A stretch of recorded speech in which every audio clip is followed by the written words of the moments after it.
రాజశేఖర రెడ్డి గారి ఫోటోను ఇక్కడ అక్కడ పెట్టుకుంటే సరిపోతాయా? ఇక్కడ ఉండాలి.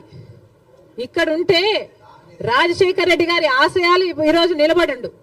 ఇక్కడ లేదు కాబట్టే రాజశేఖర రెడ్డి గారి జలయజ్ఞాన్ని గాల్లోకి వదిలేశారు, రాజశేఖర రెడ్డి గారి ఫీజు రీయింబర్స్మెంట్ గాల్లోకి వదిలేశారు. ఇక్కడ లేదు కాబట్టే రాజశేఖర రెడ్డి గారి ఆరోగ్యశ్రీకి కూడా పాకీలు పెట్టారు.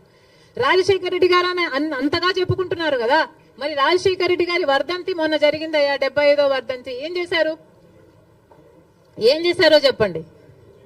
75వ జయంతి మొన్న జరిగింది. 75వ జయంతి రాజశేఖర రెడ్డి గారు ఎంత గొప్పగా చేసి ఉండాలి. మరి ఏం చేశాడు జగన్మోహన్ రెడ్డి గారు? 75వ జయంతి కోసం ఇడుపులపాయకి వెళ్ళారు. అక్కడ 5 నిమిషాలంటే 5 నిమిషాలు కనీసం కూర్చోలేదు, నిలబడ్డారు. రాజశేఖర రెడ్డి గారికి తూతూ మంత్రం లాగా అక్కడ ఏదో నివాళులు అర్పించామని చెప్పుకున్నారు. అంతేనా? సొంత తండ్రి కదా, 75వ జయంతి చేయాల్సింది అంతేనా? ఎందుకు సిద్ధం సభలని పెద్ద పెద్ద సభలు పెట్టారే మీరు?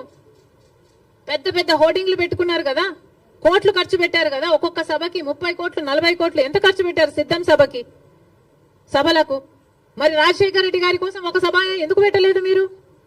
75వ జయంతి కోసం కనీసం ఒక సభ పెట్టడం కాదు కదా, కనీసం వైసీపీ నాయకులు కార్యకర్తలైనా కలిసి నివాళులు అర్పించారా? ఏం చేశారు మీరు? ఇలాగైనా రాజశేఖర రెడ్డి గారి జయంతి జరుపుకోవాల్సింది. 75వ జయంతి కదా, స్పెషల్ కాదా? మీకేం అనిపించలేదా? మా నాయకుడు కాబట్టే, మా తండ్రి కాబట్టే, మా కాంగ్రెస్ పార్టీ ఓన్ చేసుకుంది కాబట్టే రాజశేఖర రెడ్డి గారి కోసం మేము అంత పెద్ద సభ పెట్టడం జరిగింది. దానికి పెద్ద పెద్ద నాయకులు, ముఖ్యమంత్రులతో సహా, పక్క రాష్ట్రంలో ఉన్న వాళ్ళతో సహా, మంత్రులతో సహా రప్పించడం జరిగింది. సోనియా గాంధీ గారు అయితేనేమి, రాహుల్ గాంధీ గారు అయితేనేమి రాజశేఖర రెడ్డి గారి కోసం అంత గొప్ప గొప్ప మెసేజ్లు ఇప్పించడం జరిగింది. ఇవన్నీ మేం చేశాం. మీరేం చేశారండి? మీరా రాజశేఖర రెడ్డి గారి వారసులు? ఏం చేశారు మీరు రాజశేఖర రెడ్డి గారి 75వ జయంతి కోసం?